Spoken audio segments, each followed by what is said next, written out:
지역의 이슈를 살펴보는 헬로 이슈 토크 시간입니다.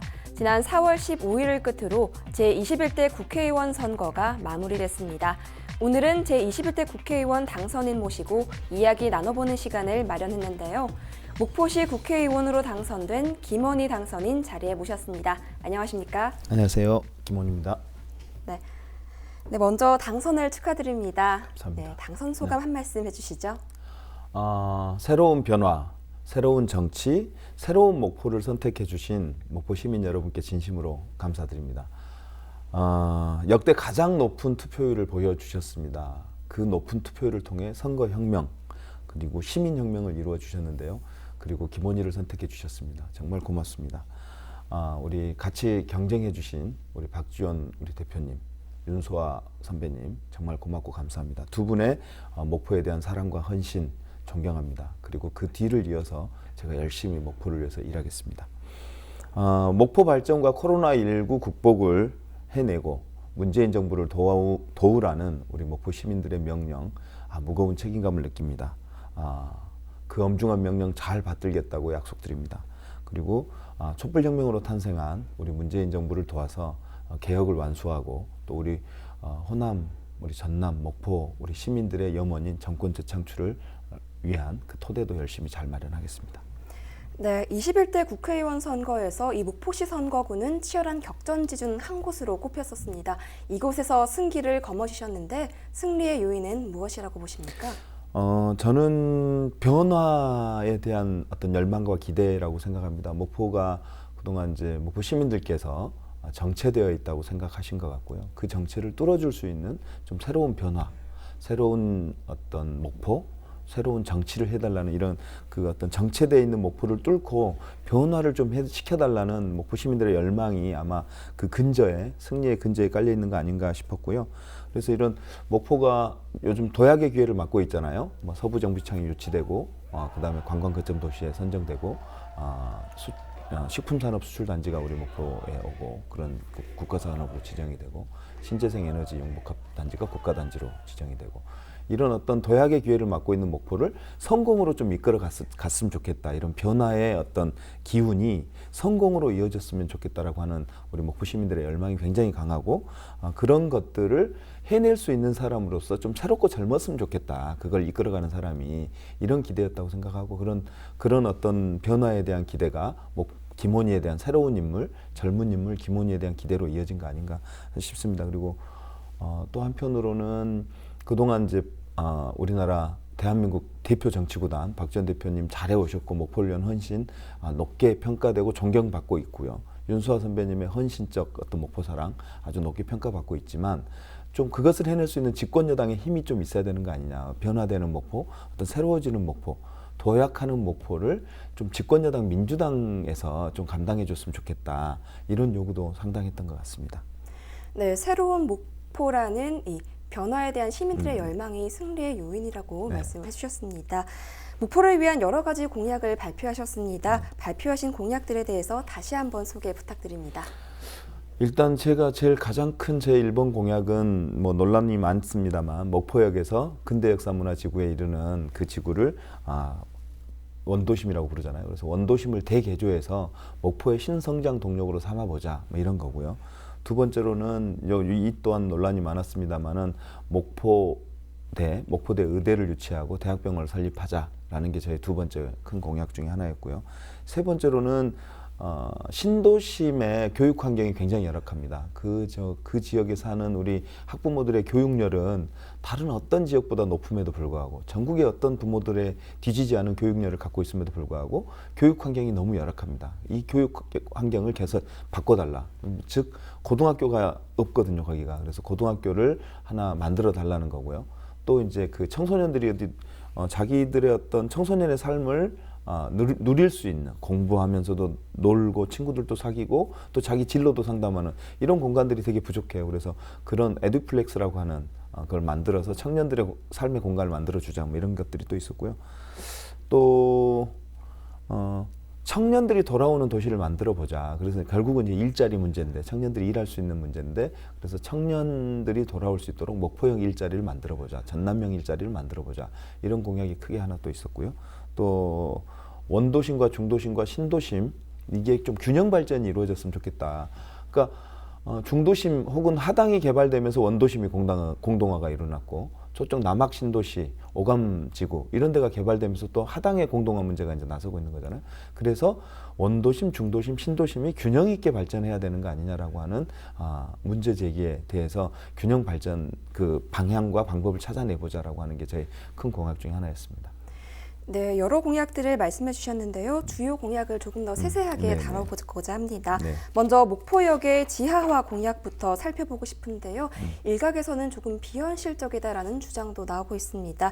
이에 대해서 실현 가능성은 어느 정도고 또 구체적인 계획은 무엇인지 궁금합니다. 그러니까 목포역을 왜 변화를 시켜야 되는지를 먼저 고민해야 될 것 같아요. 첫 번째로는 목포역이 우리 목포를 동서를 가르고 있어요. 그러다 보니까 경제권인도 갈라지고 문화라든가 경제, 사회, 문화적인 측면에서 이 동서를 가르고 있으면서 목포의 발전을 저해하는 그러니까 가장 심장부의 역할을 해야 되는 공간이거든요. 근데 거기에 목포역이라고 하는 거대한 시설물이 있음으로 인해서 기지창까지 포함해서 있음으로 동서가 단절되고 경제가 단절되고 어떤 통합적인 도시계획 자체가 불가능해지는 이런 문제가 나서고 있는 거죠. 그래서 그 문제를 해소해보자라고 하는 게 문제의 출발이에요. 그러니까 그거를 해소할 수 있는 방법이 여러 가지 있을 건데 저는 지하화라고 하는 방법이 가능하지 않겠느냐라고 하는 생각을 하는 거죠. 그래서 여러분들이 목포역을 지하화하면 그 정비창까지 포함해서 다 그 6만 평에 따른 이르는 그 땅을 다 지하화한다고 생각하시는데 그건 아니고요. 목포 역사를 지하화하자. 목포의 승강 기능하고 이런 것들을 목포를 지하화하는 해서 나머지 공간, 지상 공간 다 공원을 만들자. 그러니까 유라시아 시민광장을 만들자는 거고요. 또 이제 목포역이 저희 민주화의 성지예요. 5.18 광주민주항쟁 때, 그 다음에 60 민주항쟁 때 중심적인 역할을 해오면서 민주화의 성지 역할을 해왔는데 민주광장이 없어요, 우리 목포에. 그래서 그 목포역을 역사를 지하화하면서 지상 부지를 시민광장으로 시민의 숲으로 조성을 해서 시민광장과 민주광장을 조성하자라는 거예요. 그래서 동서로 나눠져 있는 걸 잇자라는 거고요. 저희가 이제 숲을 고민하는 이유는 그거예요. 그러니까 서울에 가면 서울로 7017이라고 예전에 서울역 앞에 있는 고가도로를 철거할 계획을 갖고 있었는데 철거하지 말고 그거를 사람들이 걸어다니는 도보로 만들었어.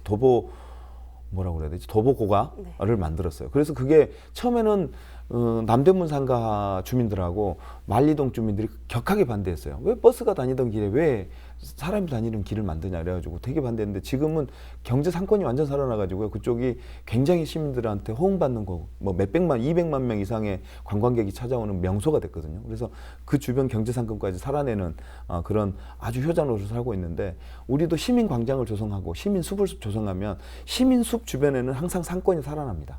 대체적으로. 그래서 그런 것들까지 염두에 두고 신성장 동력으로 만들 수 있는 거 아니냐 이런 거였습니다. 그래서 이제 계획은 그래요.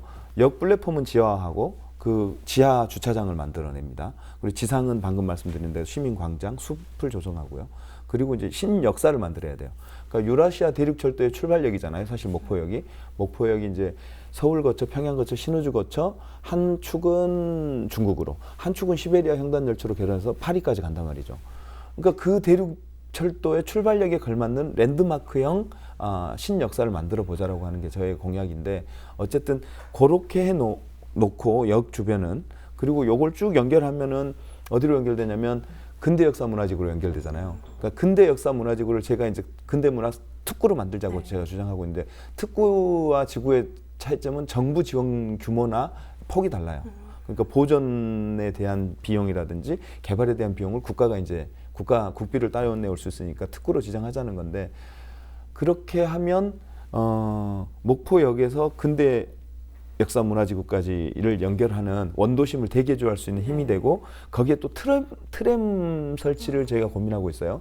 그러니까 세종시에 설치된 바이모탈이라고 하는 모델이 있는데 그 모델이나 아니면 그 전기 굴절 버스가 있어요. 2단짜리 한 80몇 명 정도 타는 정원인데 그런 거를 이용해서 목포역에서 원도심 을 돌 수 있는 관광 코스로 이용할 수 있는 그런 트램을 만들어 보자라고 하는 계획까지 갖고 있는데 그렇게 되면 원도심이 공동화가 지역이 아니라 목포의 새로운 신성장 동력으로 만들 수 있는 거 아니냐 이런 계획입니다.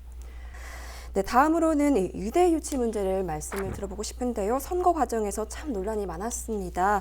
이 목대 의대 유치를 어떻게 실현하실 계획이십니까?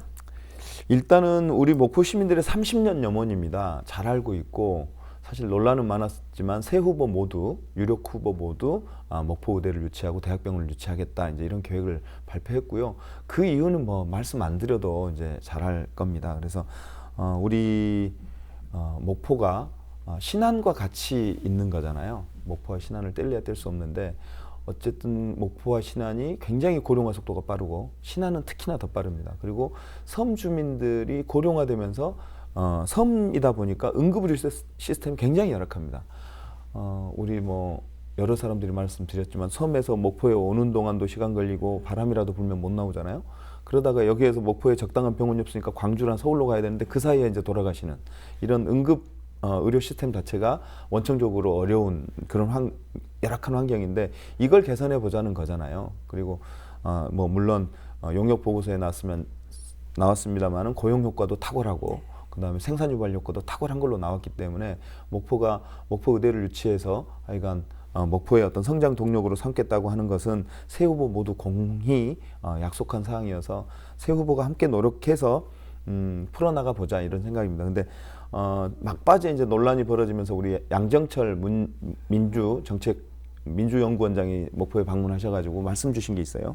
근데 이제 많이 보도는 잘 안 됐는데 우리 양정철 원장이 뭐라고 그랬냐면 교육부에 이미 목포는 교육부에서 나온 의미 있는 용역 보고서가 이미 발간되어 있다. 근데 순천은 이제 논의해보자라고 하는 단계다. 목포가 여러 발짝 앞서 있고 훨씬 유리한 고지를 목포가 갖고 있다. 이런 얘기를 하셨거든요. 그리고 이제 거기에 이제 발맞춰서 서삼석 우리 현재 전남도당 위원장께서 무안이시잖아요.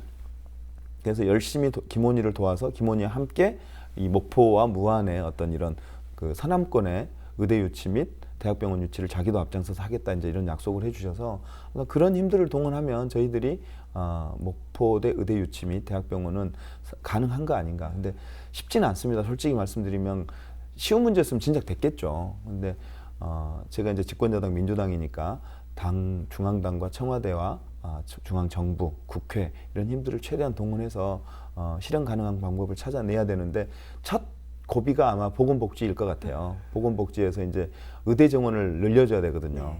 근데 이제 그게 지금 최근 한 10여 년 동안 이 정원을 늘리지 않고 있거든요.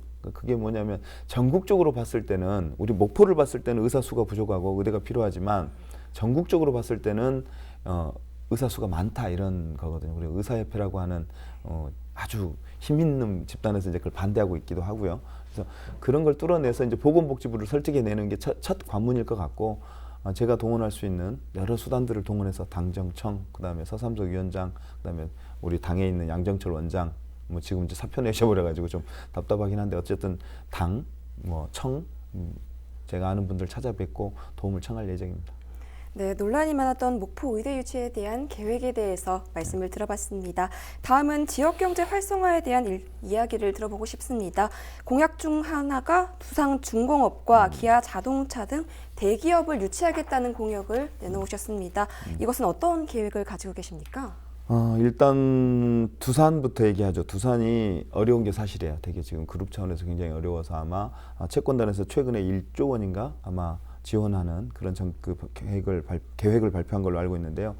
그래서 두산이 자구 노력 계획을 발표하면서 해상 풍력을 자기 그룹의 주력 사업으로 삼겠다라는 계획을 발표한 바 있어요. 그래서 이게 이제 신안이 이제 해상 풍력 단지로 지금 국가에서 지원을 받아서 엄청나게 대규모의 어떤 사업을 진행 중이잖아요. 그래서 두산중공업이 해상풍력을 자기의 주력으로 삼으면 가장 경쟁력 있는 지역이 신안이겠다 싶어요. 저는.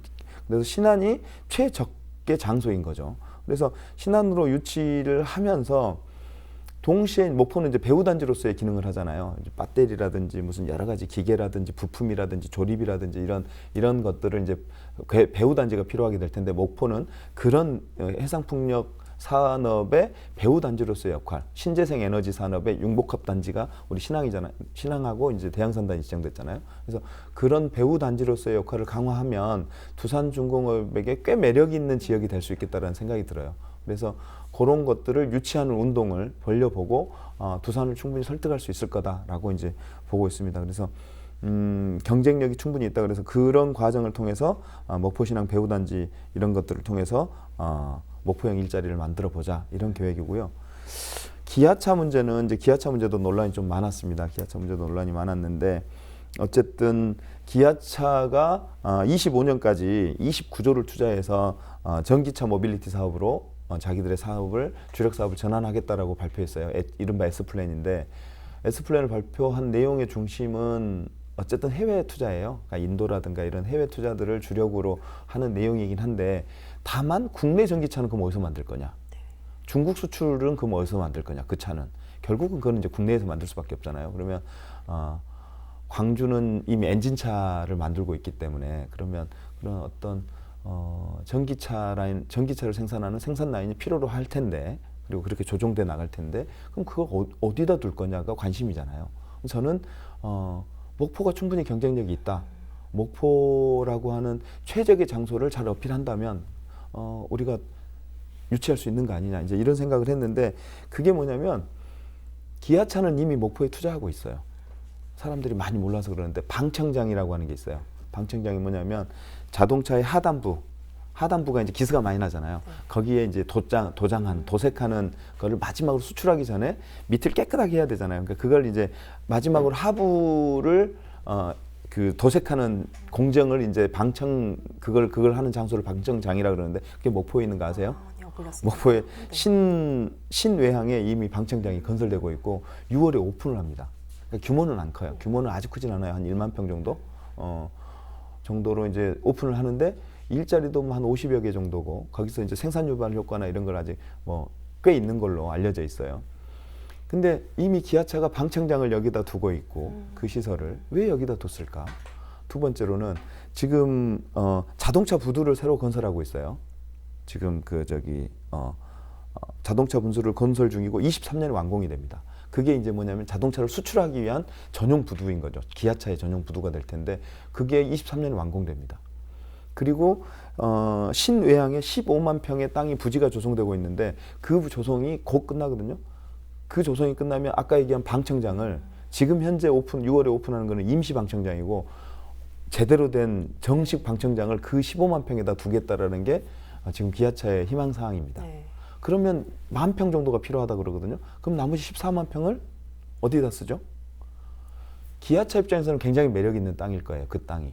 그래서 그 땅을 우리가 좀 잘 활용해 보자라는 거고 그러면 그 땅에 우리가 생산 라인을 유치하게 되면 자동차 생산 라인과 그러니까 전기차 생산 라인과 그다음에 방청장, 그다음에 하역장, 부두까지 연결되는 원스톱 서비스가 가능한 시스템이 마련돼요. 그러면 물류라든가 유통에서 획기적인 전략이 일어납니다.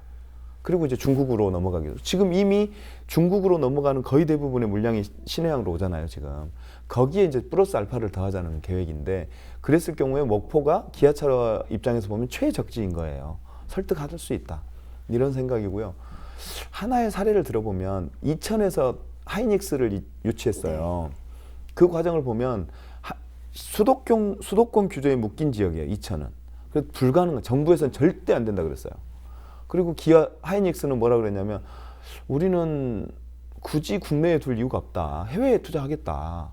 왜 우리한테 그걸 그러냐. 굳이 우리는 정부 규제 안 받고 그냥 해외에 투자해가지고 훨씬 유리한 조건의 해외 투자처가 있기 때문에 거기다 투자하겠다. 이렇게 얘기를 하면서 정부와 기업이 계속 갈등 관계였어요. 서로.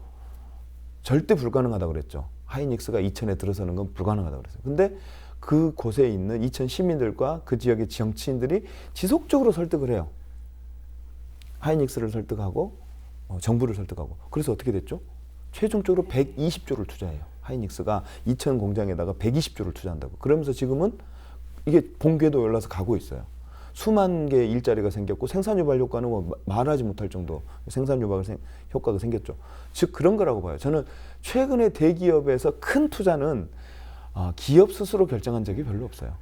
광주형 일자리도 마찬가지잖아요. 지금 광주형 일자리도 기업에서 합니까? 정부하고 시민사회하고 노동계가 요구해서 광주형 일자리라고 하는 기아차 그걸 만들어내려고 하는 거잖아요. 근데 지금 서로 또 이제 입장차 때문에 좀 엎치락뒤치락 하고 있고 갈등 또 막 그 냉각기를 거치고 있는 걸로 알고 있는데 대기업의 기업 유치는 항상 당사자가 즉 기업의 하나만의 뜻으로 이루어지지 않는 일. 거기에 정부도 개입해야 되고 노동도 합리적인 개입을 해야 되고 시민사회단체도 혹은 시민들도 자기의 이해와 요구를 반영을 해요. 광주형 일자리의 핵심이 뭐냐면 임금을 다른 대기업보다 덜 받겠다라는 사회적 합의예요. 네. 사실 굉장히 노동계에서 받아들이기 어려운 조건이죠. 근데도 불구하고 물론 이제 그것 때문에 여러 가지 이유 때문에 이제 부수 조건들, 즉 임금은 낮추는 대신 주거 환경이라든가 복지 환경이라든가 이런 거를 정부나 기업이 책임져 주기로 했는데 그 문제에 대한 논란이 생겨서 지금 약간 냉각기를 거치고 있는 것 같은데 어쨌든 그런 문제도 결국 사회적 합의로 풀리는 거예요. 즉 사회적 합의라는 건 뭐죠? 가장 중심 주체는 시민이에요. 시민과 노동자예요. 그러면 이분들이 결국은 그걸 희망해내고 조건을 만들어내면 즉 기업을 압박해서 야 투자해라.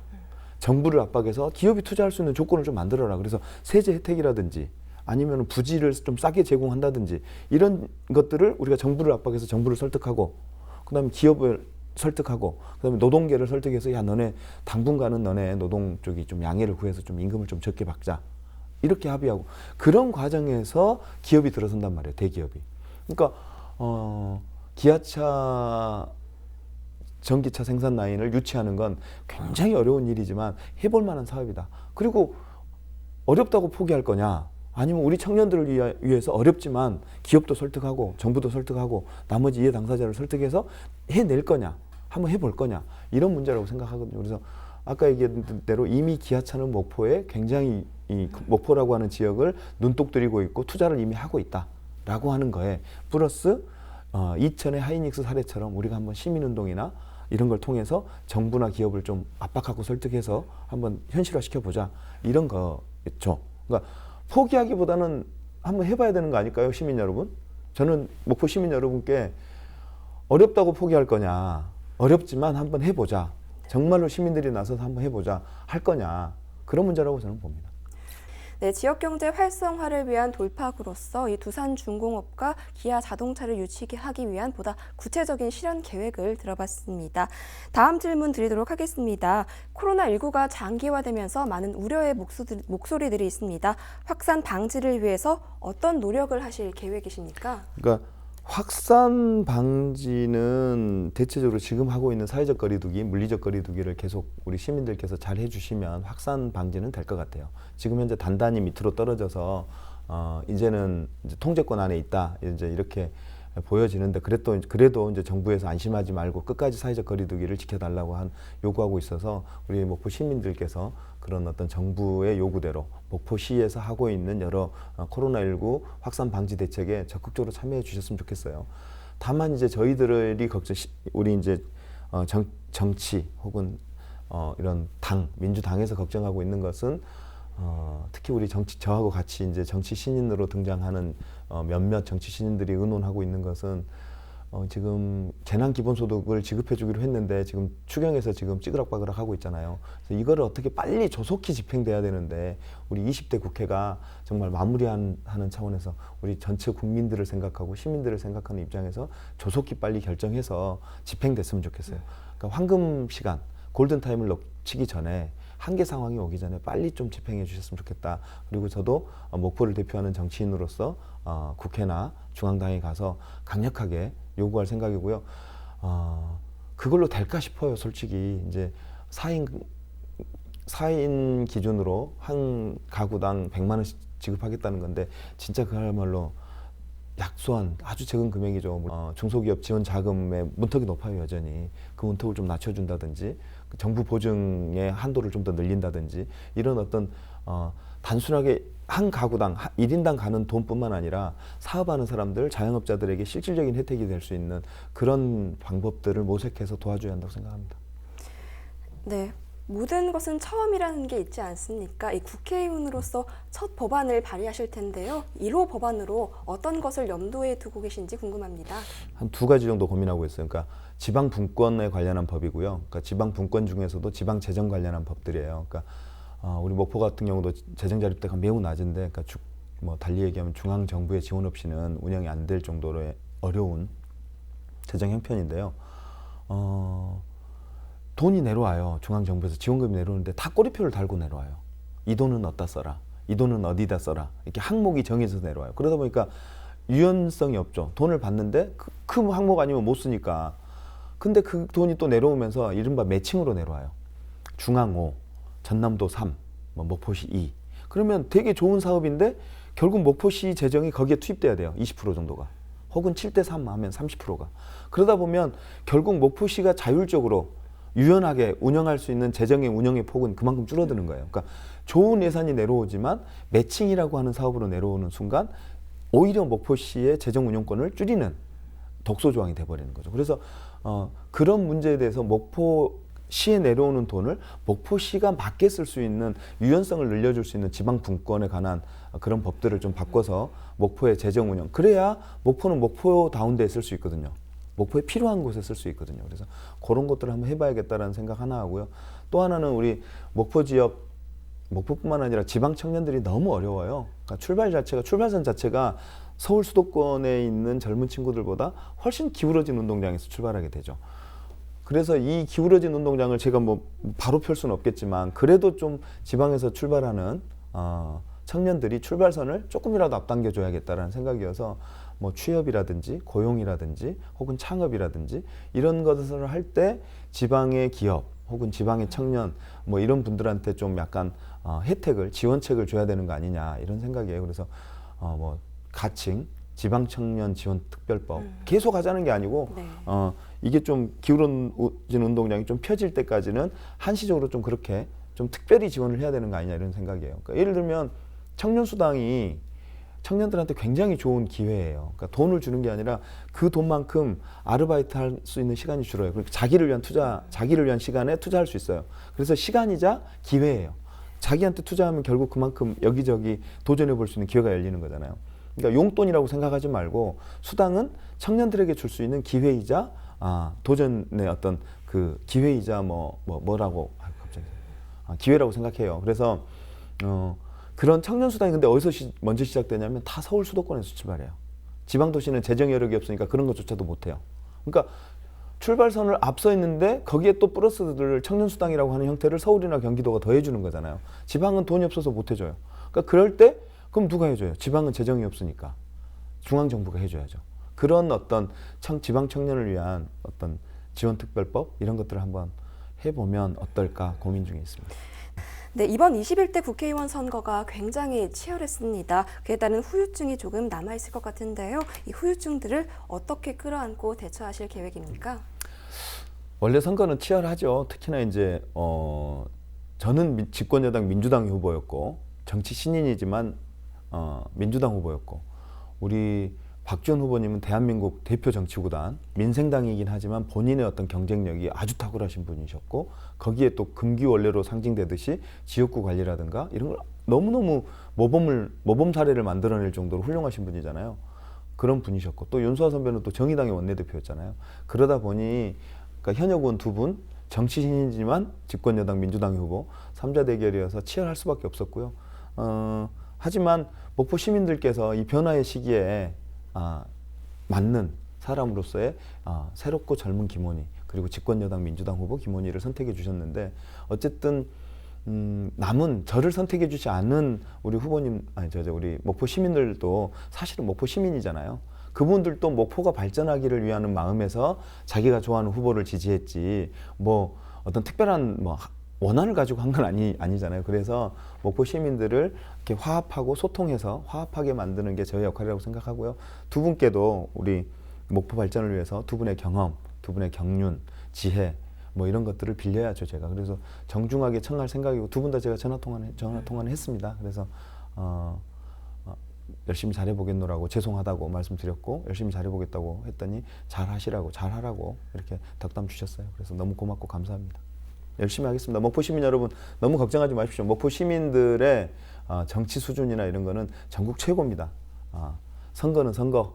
선거 끝난 지금은 또 목포 시민으로 돌아와서 발전하는 목포를 위해서 모두의 힘과 지혜를 모았으면 좋겠습니다. 시민 여러분 제가 중심에 서서 열심히 하겠습니다. 도와주십시오.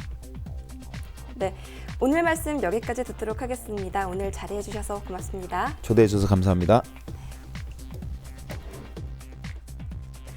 지금까지 목포시 국회의원으로 당선된 더불어민주당 김원희 당선인과 함께했습니다.